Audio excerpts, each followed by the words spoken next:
और इसकी कोई गारंटी नहीं है कि ये 5 बोरा नहीं होगा। जब 5 बोरा हो जाएगा तो इसकी लागत बढ़ेगी या कम? तो लागत हम लोग बढ़ाते जा रहे हैं और पैदावार दिन प्रतिदिन घटेगी, यानी आपकी आमदनी घटते चली जाएगी और लागत बढ़ता चला जाएगा। तो इसको रोकने का जरूरत है। कोई ऐसा घर नहीं है, कोई ऐसे लोग नहीं है जो पीड़ित नहीं है। शहर के साइलेंसर के धुएं से वो पीड़ित नहीं है।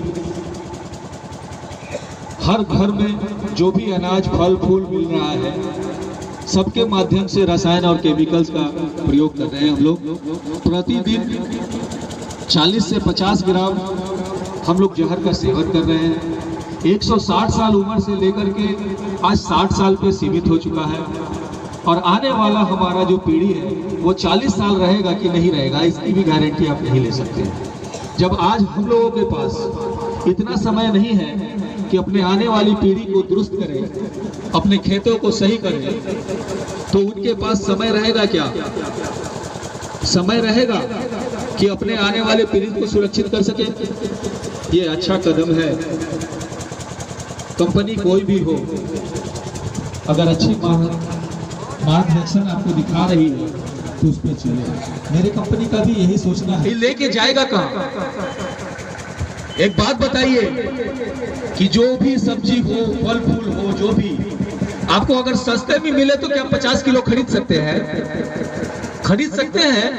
कभी नहीं खरीदेंगे, क्योंकि किचन में 3 किलो बनेगा तो 5 किलो 7 किलो क्या होगा? अगर हम ज्यादा खरीद लेंगे तो सड़ना और गलना शुरू हो जाएगा। पहले भी चीज पैदा होता था और खटिया के नीचे लोग फेंक के रखते थे महीनों महीने। याद है? याद है चाचा?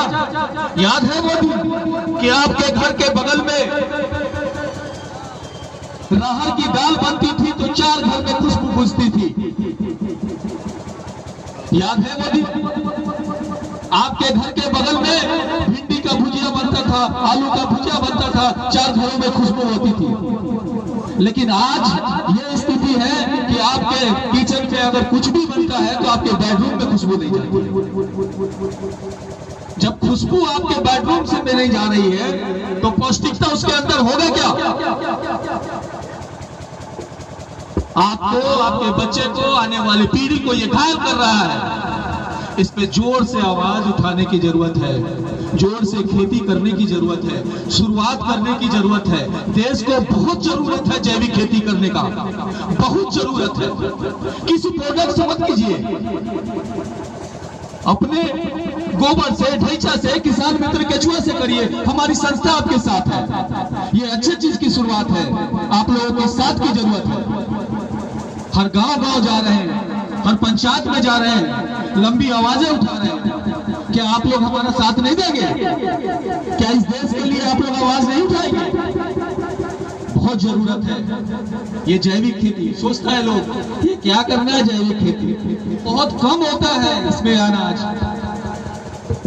रमेश के 60 किलो होता है तो इसका 40 किलो होता है।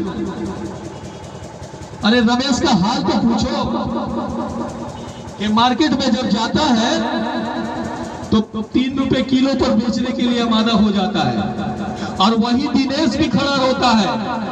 वहां दिनेश जब खड़ा होता है, जब उससे आप पूछते हैं तो वो बोलता है उसके छोटे छोटे गोभी है, उसके छोटे छोटे आलू है, छोटे छोटे प्याज है। लेकिन जब आप उससे रेट पूछेंगे तो बोलेगा 25 रुपए किलो। अरे 10 रुपए किलो उधर गोभी बेच रहा है, तुम 25 रुपए क्यों बेच रहे हो? जाना ले ला, ले ला।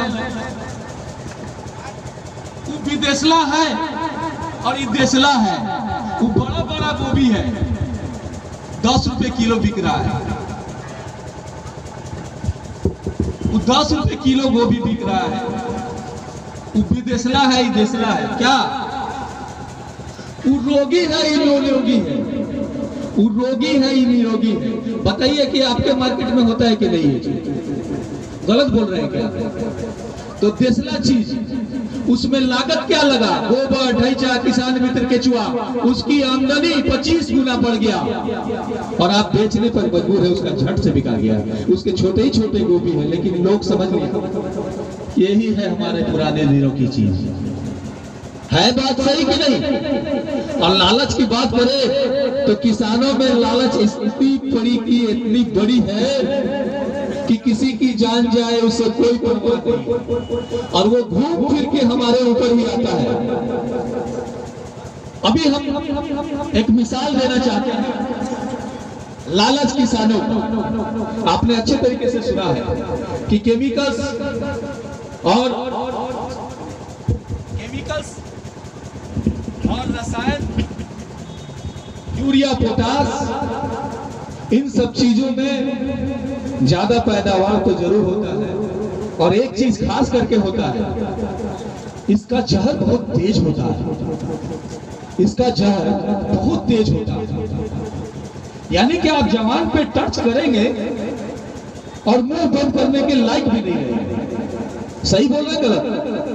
और बहुत महंगी दवाई होती है, और बहुत बड़ी उसमें खूबी ये है कि बस चाटी और गए आप, है ना सही?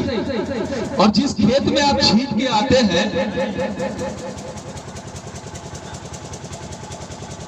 जिस खेत में आप छींट करके आते हैं, तो वहां आप इतना डरते हैं कि 20 बार अपनी हाथ को धोते हैं दूर से।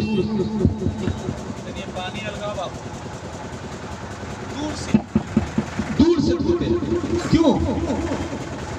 जानते हैं कि थोड़ा सा महक होगा तो हम महक जाएंगे।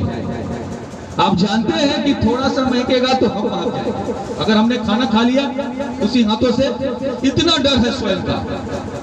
और जिसके ऊपर छींट के आ रहे हैं उसकी डर नहीं है। जिस पेड़ पौधे पे, फल फूल पे आप छींट करके आ रहे हैं, उसकी डर होनी चाहिए ना। वो भी तो हमारे समाज में जा रहा है, हमारे जनहित में जा रहा है, हमारे देश हित में जा रहा है, वो नुकसान करेगा। सही है कि नहीं? इसकी चिंता नहीं है। बहुत सॉलिड हवा है उसमें। अभी सॉलिड के मामले में 2 साल पहले की कहानी सुनाते हैं। अमेरिका में एक जगह है मुजफ्फरपुर, जानते हैं क्या आप लोग? वहां लीची ज्यादा पैदा होता है, जानते हैं? नहीं। मुजफ्फरपुर कहाँ है? यही है। अब 2 साल पहले की एक घटना है, जो लीची खाने से 1500 बच्चे मर चुके हैं। इसकी सच्चाई है या गलत है? सच बोल रहा हूं या गलत बोल रहा हूं? ये किस चीज से मरे? बच्चे जो हमारे मरे, हमारे देश हित के मरे, हमारे जनहित के मरे, हमारे अपने मरे। ये हमारा नुकसान नहीं है क्या? हमारा नुकसान है कि नहीं? एक कीड़ा को मारने के लिए किसानों ने स्प्रे किया कि हमारा जो लीची है वो सेफ रहेगा। 3 ml के जगह पे 5 ml का प्रयोग किया, तो 0 साल से लेके 15 साल के बच्चे मर गए। 0 साल से लेके 15 साल के बच्चे मर गए। अगर 5 ml से ज्यादा 7 ml डाल दिया होता तो हम लोग जैसे चले जाते। सही है गलत? ये नुकसान नहीं है, ये चंद लालच कि लीची पे कीड़ा नहीं लगेगा तो अच्छे दामों में बिकेगा, यही है ना। लेकिन इतना बड़ा स्प्रे कर दिया उसमें कि 1500 बच्चे मरे। आप ये बताइए कि जो रसायन और केमिकल्स आप लोग प्रयोग कर रहे हैं, इसकी जिम्मेवारी किसी ने लिया? ना सरकार ने लिया, ना दवा बेचने वाले ने लिया, ना किसान ने लिया। सही है कि गलत? लेकिन रिस्क कितना बड़ा, नुकसान कितना बड़ा हुआ कि नहीं? हम सबको एक साथ मिलकर आगे बढ़ने की जरूरत है। और जैविक के बारे में बहुत सारा चीज है कहने के लिए, सुनने के लिए। हम हर जगह, हर पंचायत में जाते हैं, हर डिस्ट्रिक्ट में जाते हैं, अपना ये अभियान जारी रखे हुए हैं। जब तक मेरे अंदर सांस रहेगा तब तक मैं किसानों को ये अवगत कराता रहूंगा कि जो तुम कर रहे हो वो ठीक नहीं। और जिस चीज से करोगे उसके बारे में बताता हूँ।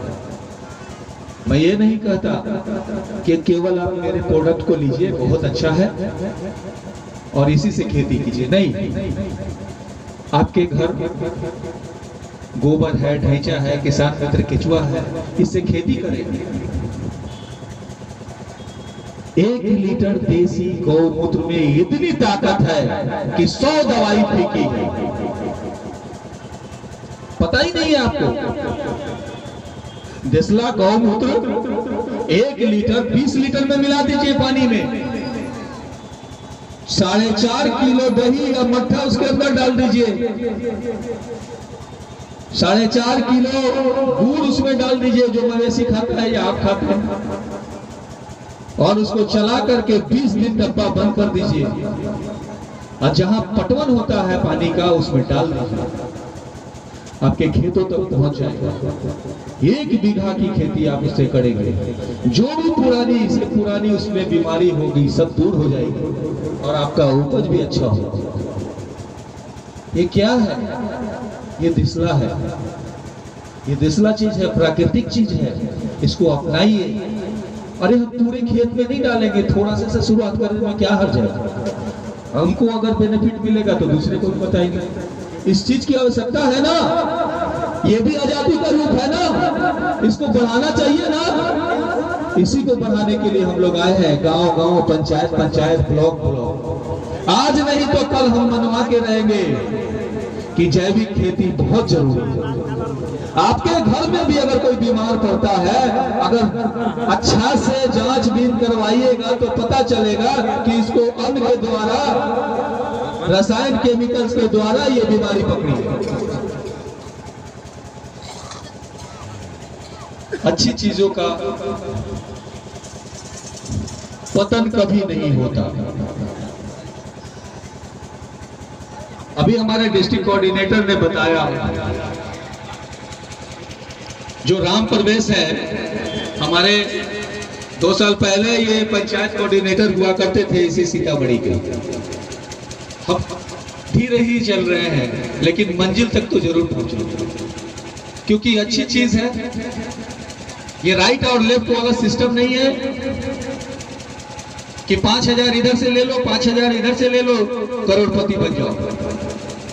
घर घर जाओ, 2-4 बार कहो, बताओ उनको, समझाओ उनको, वो जैविक में शुरू हो जाएंगे। बहुत सारा चीज है हमारा जैविक के ऊपर देने के लिए किसानों को। अगर हमारे प्रोडक्ट से खेती नहीं भी करते हैं और वो जैविक खेती करना शुरू कर देते हैं, तो हमारी संस्था भी उनको बहुत सारी चीजें देती है। हमारी संस्था आपको बढ़ावा करती है जैविक खेती के लिए। तो हमारे पंचायत कोऑर्डिनेटर 2 साल पहले राम प्रवेश थे, और आज सीतामढ़ी के डिस्ट्रिक्ट कोऑर्डिनेटर हैं। जिस टाइम ये पंचायत कोऑर्डिनेटर हुआ करते थे, हमारे पास 2 जिला हुआ करता था, आज 17 जिला है। आज ये डिस्ट्रिक्ट कोऑर्डिनेटर है, आज हमारे पास 17 जिला है। हर मंच पे मैं कहता हूँ इनको, क्योंकि ईमानदारी और लगन से इन्होंने काम किया है और करते रहेंगे। जब तक हमारा सांस हमारे अंदर रहेगा, तब तक हम इस चीज को छोड़ेंगे नहीं, करते रहेंगे और करवाते रहेंगे। अच्छी चीजों का, अच्छी चीज करने वालों का मैं स्वागत करता हूं। हमारे माननीय प्रधानमंत्री जी का जैविक खेती के ऊपर बहुत सारा चीज है, हम लोग उनको मानते हैं। ये पार्टी पॉलिटिक्स वाली बातें हम नहीं, और हमारा चीज अच्छा है, हमारी सोच अच्छी है, तो हमारे राष्ट्रीय जनता दल के अध्यक्ष महोदय हम लोगों के बीच उपस्थित। अच्छी चीजों की शुरुआत है, उसकी हर जगह कदर होती है अच्छे लोगों की। तो हम भी जा रहे हैं अपने क्षेत्र में पंचायत कोऑर्डिनेटर बन के। हो सकता है 4 किसान कहे कि नहीं हम रसायन से करेंगे, तो 1 दिन सीखिए, 2 दिन देखिए, आपको उनको आना पड़ेगा। सोच अच्छी होनी चाहिए। जीविका कहाँ था? जीविका जहां था, लोग खैनी बना रहे थे। अरे ये लेडीज जा रही है 10 रुपए लेके, ये संस्था भाग जाएगा। आज वही सिखाते हैं कि अरे उस संस्था में जाओ और 1 लाख रुपया का लोन ले लो। है ना सही बात? संस्था को बढ़ाना भी आपके हाथ है, संस्था को मिटाना भी आपके हाथ है। आप देखो जिस संस्था का सोच अच्छा है उसके साथ चलना भी आपका है। तो मैं अपनी वाणी को विराम देता हूं, इतना ही कह करके। कहने सुनने के लिए बहुत सारी बातें हैं, मैं ज्यादा समय आप लोगों का नहीं लूंगा। आप लोगों का मैं आभारी हूं, आप लोगों ने काफी समय दिया हमारा। अब मैं अपने बीच मुखिया जी से कुछ आग्रह करूंगा कि अपनी वाणी से कुछ बताएं लोगों को हमारे संस्था के बारे में। धन्यवाद।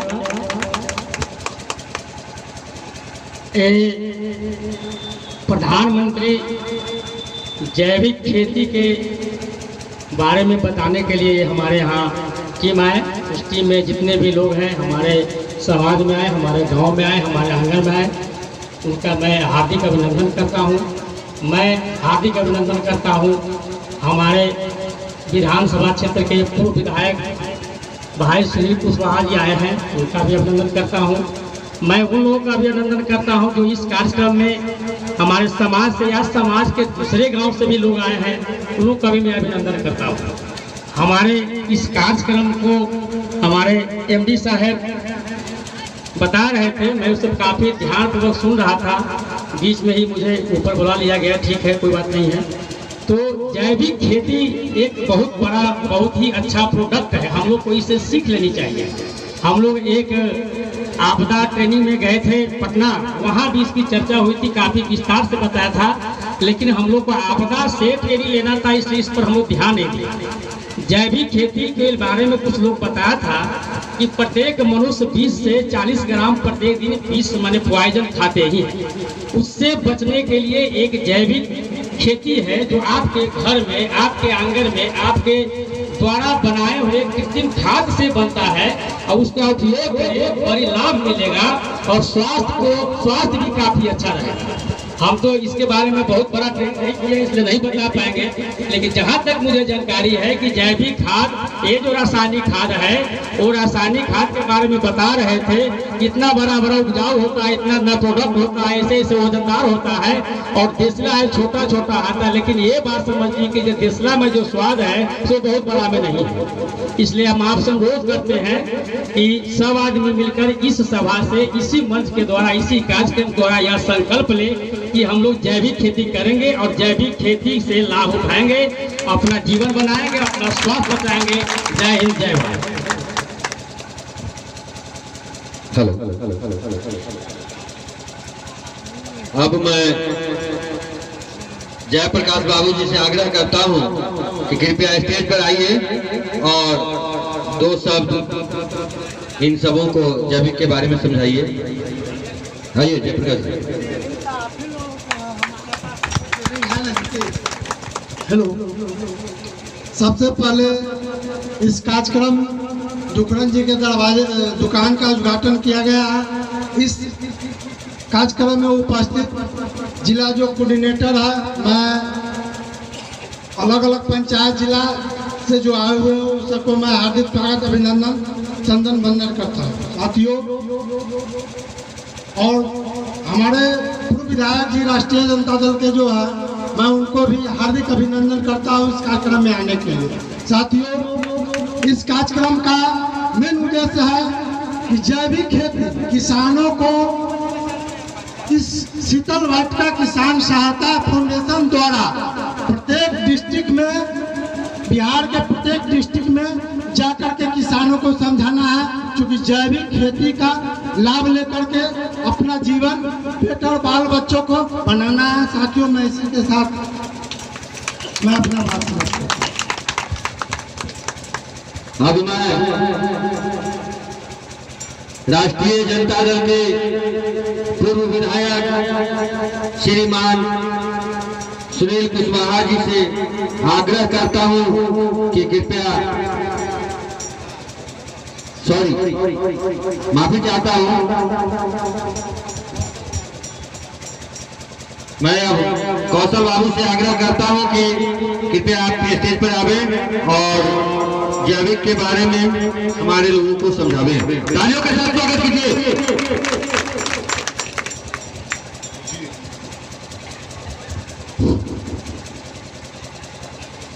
शीतल वाटिका किसान सहायता फाउंडेशन जैविक खेती किसान सम्मान समारोह में उपस्थित हम लोगों के बीच राष्ट्रीय जनता दल के पूर्व विधायक भाई सुनील कुशवाहा जी, इस संस्था के जितने भी पदाधिकारी हैं उनको भी, हमारे जनप्रतिनिधि जयप्रकाश भाई एवं इस सभा में उपस्थित जितने भी हमारे किसान भाई हैं सबों को हार्दिक अभिनंदन। सबसे पहले ये समझने की जरूरत है जैविक खेती। जैविक खेती क्या है? जीवों के द्वारा की जाने वाली जो खेती है उसे हम जैविक खेती कहते हैं। जितने भी इस धरती पे सजीव है, मानव है वो भी सजीव है, पशु है वो भी सजीव है, पेड़ पौधा है वो भी सजीव है, और जितने भी सजीव है सभी को भोजन चाहिए। भोजन रसायन नहीं हो सकता है। पौधे को फास्फोरस चाहिए, पौधे को नाइट्रोजन चाहिए, पौधे को पोटाश चाहिए, पौधे को सल्फर चाहिए, और वही तत्व मुझे भी चाहिए। तो पौधा को अगर हम रसायन के द्वारा पूर्ति करेंगे तो स्वाभाविक है हम पौधे को नहीं ठग रहे हैं, हम अपने आप को ठग रहे हैं। वही चीज मुझे मिलेगी, यानी कि जिस क्वालिटी का हम अन्न उत्पादन करेंगे मुझे खाने को भी तो वही मिलेगा। जैसे इस जगह बहुत बुजुर्ग लोग भी बैठे हुए हैं, किसान एक साल से पहले खाने का जो अनाज रखता था उसका कोठी नहीं फोड़ता था, और शायद एक साल आज आप कोठी में अगर अन्न छोड़ देंगे तो पता चलेगा कोठी खा गया। हम आप क्या खाइएगा? तो कहने का मतलब ये है कि हम जैसा क्वालिटी उगाएंगे, जैसा अन्न खाएंगे, हमारा स्वास्थ्य भी वैसा ही होगा। जैविक खेती को ऋषि खेती भी कहा जाता है। जैविक खेती, टिकाऊ खेती भी इसको कहा जाता है। जैविक खेती को परंपरागत खेती भी कहा जाता है। जैविक यानी कि जीवाणु है क्या, थोड़ा सा उस पर हम लोग चर्चा कर लें। जैसे जितने भी तत्व है, चाहे नाइट्रोजन है, नाइट्रोजन के पूर्ति के लिए एजेक्टोबैक्टर की आवश्यकता है, फास्फोरस के पूर्ति के लिए पीएसबी की आवश्यकता है, यानी जितना भी तत्व है सबका अलग अलग बैक्टीरिया है, सबका अलग अलग जीवाणु है। अब वो जीवाणु है क्या, थोड़ा वो समझने की जरूरत है। जैसे मान लीजिए हम एक संपन्न व्यक्ति है, हमारे किचन में खाने के लिए सारा सामान उपलब्ध है, खुदा न खास्ते रात को पत्नी से किसी बात पर विवाद हो गया, सुबह वो मायके चली जाती है, क्या किचन में हमारा भोजन बनेगा? नहीं बनेगा। सारा चीज मौजूद है, सिर्फ एक बनाने वाली नहीं है तो भोजन नहीं बनेगा। तो हम क्या करेंगे? या तो हमको होटल जाना पड़ेगा या किसी दोस्त रिश्तेदार के यहाँ जाना पड़ेगा कि भाई मेरे साथ ये स्थिति है, थोड़ा सा हमको खाने की व्यवस्था करो। ठीक आपके घर के सामने एक गरीब महिला है, उसका पति बाहर है, लॉकडाउन का परिस्थिति आ गया, पैसा नहीं भेज सका, क्योंकि जो भी व्यक्ति लॉकडाउन में फंस गया अपने खाने पर आफत था, वो भेजे क्या? यहाँ छोट बच्चा है, लेकिन उसका बच्चा भूखे नहीं सोएगा। आपके घर से बेगारी करके हो या कोई धंधा करके हो या मांग करके ही हो, अपने बच्चे को खाना खिला करके सोएगी। वही रोल जीवाणु का होता है। हम सभी जानते हैं वायुमंडल में 78% नाइट्रोजन है, लेकिन उसकी पूर्ति मुझे कैसे होगी? एजेक्टोबैक्टर के द्वारा। अगर आपके खेत में एजेक्टोबैक्टर है तो उससे वह पूर्ति होगी, अगर आपके खेत में एजेक्टोबैक्टर है तो वह नहीं है, तो वह संभव नहीं है। और दूसरा वर्षा जल से हम सभी देखते हैं, जब जब वर्षा होती है पौधा में थोड़ा सा हरियाली बढ़ जाता है, उसका बढ़वार बढ़ जाता है। तो दो तरीका से नाइट्रोजन की पूर्ति होती है। अब जैविक खेती की ओर हम लोगों को जाने की आवश्यकता है, क्योंकि सबसे पहले ये प्रयास करना होगा। हम एक बार चाहें कि जैविक की ओर चले जाए तो यह संभव नहीं है, क्योंकि आपके खेत का जीवांश जैविक कार्बन 1% होना जरूरी है। तो हम सब पहले प्रयास करें जैविक खेती की ओर, ताकि हमारा मिट्टी, हमारा स्वास्थ्य, हमारा पर्यावरण सबकी रक्षा हो सके और हमारा आने वाला जो पीढ़ी है उसकी भी रक्षा हो सके, क्योंकि आदमी को जीने के लिए भोजन की आवश्यकता है और हम अन्न पैदा करेंगे धरती से ही। और जब हमारा धरती ही बंजर हो जाएगा, अन्न ही पैदा नहीं होगी, तो यहाँ पे जीवन जीना बहुत कठिन होगा। इसीलिए हम सभी व्यक्तियों से ये आग्रह करते हैं कि जैविक खेती की ओर अपना अपना जो है रुझान करें। ऐसे मैं 3-4 साल से जैविक खेती कर रहा हूँ और मैं कोई ज्यादा दूर का नहीं हूँ, बस यही मिर्जापुर पंचायत के अंतर्गत पौड़ी मेरा मकान हुआ। अगर कोई व्यक्ति हमसे संपर्क करना चाहे तो कर सकते हैं। हम एक कल्चर रखे हुए हैं जिसका नाम है वेस्ट डिकम्पोजर। लगभग 2.5-3 साल से मैं इसका प्रयोग करता हूं और मैं बहुत आदमी को दिया भी हूं। प्रयोग कैसे करना है, जो इच्छुक व्यक्ति होंगे वो हमसे मिलेंगे, मैं कल्चर भी फ्री में उपलब्ध करा दूंगा, प्रयोग करने का तरीका भी मैं बता दूंगा। अब कहिएगा कि भाई आप बोलते हैं कि करते भी हैं, तो आप लोग सादर आमंत्रित है, आकर के आप हमारे खेत को विजिट कर सकते हैं, देख सकते हैं वास्तविकता क्या है। क्योंकि सिर्फ सुनने पर ही भरोसा मत करिए, देखिए भी। और सभी आदमी जैविक की ओर कदम बढ़ाए ताकि हमारा धरती बच सके, हमारा आने वाला पीढ़ी बच सके, हमारे आने वाला भविष्य का कल्याण हो सके। धन्यवाद।